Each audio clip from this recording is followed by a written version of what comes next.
These are the 5 individuals executed so far this year. Marion Bowman, Jr. On January 31, 2025, at the young age of 44, Marion Bowman, Jr. was executed by lethal injection at the Broad River Correctional Institution in South Carolina. After receiving a single dose of pentobarbital, Bowman was pronounced dead at exactly 6:27 p.m. Bowman was convicted and sentenced to death for the crime he committed in 2001 when firefighters found the burnt body of 21-year-old Candy Louise Martin in the trunk of her burned car in Dorchester County, South Carolina. The day before her death, Martin met Bowman over some monetary issue. Witnesses said that Bowman threatened Martin, saying she would be dead by dark.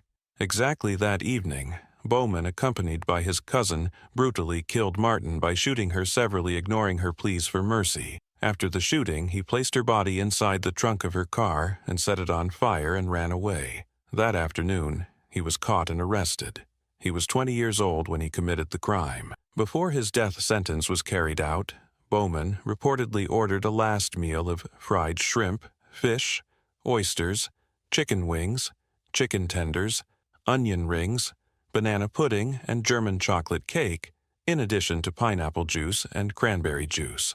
Bowman maintained his innocence throughout his 23 years on death row. In his final statement, he expressed, "I did not kill Candy Martin. I'm innocent of the crimes I'm here to die for." His execution marked the first in the United States for 2025 and the third in South Carolina since the state resumed capital punishment. Stephen LaWayne Nelson. On February 5, 2025, at 6:50 p.m., 37-year-old Stephen LaWayne Nelson was executed by lethal injection at the Texas State Penitentiary in Huntsville. Nelson was convicted for the 2011 murder of Reverend Clint Dobson during a robbery at North Point Baptist Church in Arlington, Texas. Nelson, accompanied by 2 accomplices, wanted to rob the church, but it turned to violence when he was confronted by Dobson and his assistant, Judy Elliott. Nelson beat and suffocated Dobson to death with a plastic bag and left Elliott unconscious after beating her up. He then stole Dobson's car, laptop, and other valuables before fleeing the scene. Elliott survived and later provided crucial testimony. Nelson was arrested and charged with capital murder. Evidence, including stolen items and DNA, linked him to the crime. In 2012, he was sentenced to death. In addition to the 2011 murder of Pastor Clint Dobson, Stephen LaWayne Nelson was implicated in the death of a fellow inmate, Jonathan Holden, while awaiting trial. He was 24 at the time of the crime. In his final moments, he told his wife, whom he married few weeks before his execution, "It is what it is. Enjoy life." Looking at the warden, he said, "I'm at peace. I'm ready to be at home. Let's ride, warden." He was pronounced dead 24 minutes after the lethal injection was administered. Regarding his final meal, Texas policy does not grant special last meal requests. Instead, inmates receive the same meal as others on the unit. Nelson was on death row for over 12 years. Demetrius Terrence Frazier. On February 6, 2025, at 6:36 p.m., 52-year-old Demetrius Terrence Frazier was executed by nitrogen hypoxia at the William C. Holman Correctional Facility in Atmore, Alabama. Frazier was convicted for the 1991 sexual assault and murder of 41-year-old Pauline Brown in Birmingham. The following year, he murdered 14-year-old Crystal Kendrick in Detroit, Michigan, during an attempted sexual assault. Additionally, Frazier was linked to the sexual assault of 8 other women in Michigan. In 1993, Frazier was convicted in Michigan for Kendrick's murder and other offenses, receiving multiple life sentences.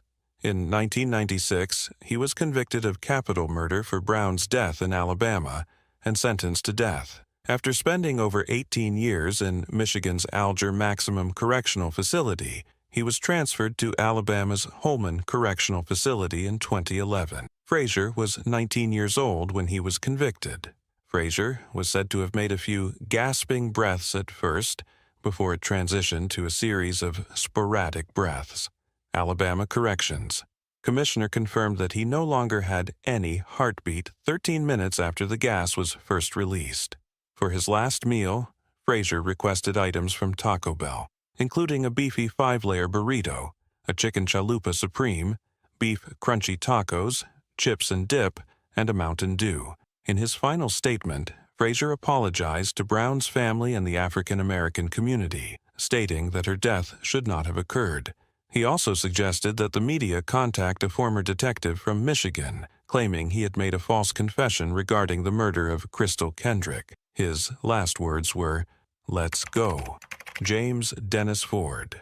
On February 13, 2025, at 6:19 p.m., 64-year-old James Dennis Ford was executed by lethal injection at Florida State Prison. Ford was convicted for the 1997 murders of Gregory and Kimberly Malnery, who were attacked during a fishing trip in Punta Gorda, Florida. The couple's 22-month-old daughter witnessed the brutal assault, during which Gregory was beaten and had his throat slit, and Kimberly was sexually assaulted and fatally shot. The child was found 18 hours later, dehydrated and covered in insect bites. In his final moments, Ford declined to make a verbal statement. For his last meal, he requested steak, macaroni and cheese, fried okra, sweet potato, pumpkin pie, and sweet tea. Despite appeals citing his low IQ and alleged intellectual disability, all were rejected. He was on death row for 27 years. Connie Annie, Greg's mother, also attended the execution. She described it as a day of justice to see Ford executed and stated, "I hope he burns in hell." The Malnory's daughter released a statement, saying that despite not wishing for this on her parents' killer, she had a peace of mind. Richard Lee Tabler. On February 13, 2025, at 6:38 p.m., 46-year-old Richard Lee Tabler was executed by lethal injection at the Huntsville unit in Texas. Tabler was convicted for the 2004 murders of Mohammed Amin Ramouni, a strip club manager, and his friend Haitham Zayed in Killeen, Texas.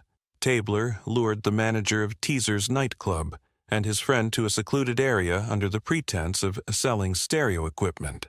Upon their arrival, Tabler shot and killed both men. 2 days later, he murdered 2 teenage girls, Amanda Benefield and Tiffany Lorraine Dotson, who were dancers at the same nightclub, to eliminate witnesses. Tabler committed a series of murders in Killeen, Texas, targeting individuals associated with a local nightclub. In April 2007, Tabler was convicted of capital murder for these crimes and received 2 death sentences. In his final statement, Tabler expressed deep remorse, addressing the victims' families and seeking their forgiveness. He stated, "I had no right to take your loved ones. I truly am sorry." As the lethal drugs were administered, he mouthed the words, "I'm sorry," toward the witnesses. Regarding his last meal, Texas policy does not allow special requests. Inmates receive the same meal as others on the unit.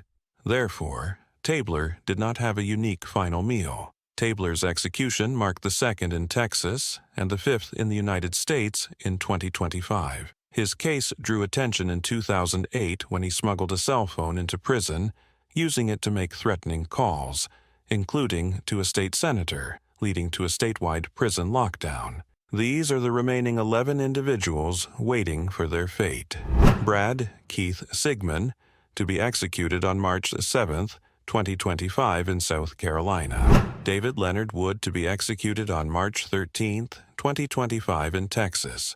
Christopher Sepulvado, to be executed on March 17, 2025 in Louisiana. Jesse D. Hoffman Jr. to be executed on March 18, 2025 in Louisiana. Aaron Brian Gunches to be executed on March 19, 2025 in Arizona. Wendell Arden Grissom to be executed on March 20, 2025 in Oklahoma. Edward Thomas James to be executed same day as Arden Grissom, March 20, 2025 in Florida. Moises Sandoval Mendoza to be executed on April 23, 2025 in Texas. Matthew Lee Johnson to be executed on May 20, 2025 in Texas. Timothy L. Coleman to be executed on October 30, 2025 in Ohio. And finally, for Kareem M. Jackson to be executed on December 10, 2025 in Ohio. the debate over capital punishment continues. Will all the remaining death row inmates meet their fate, or will some receive last-minute reprieves? Thank you guys for watching.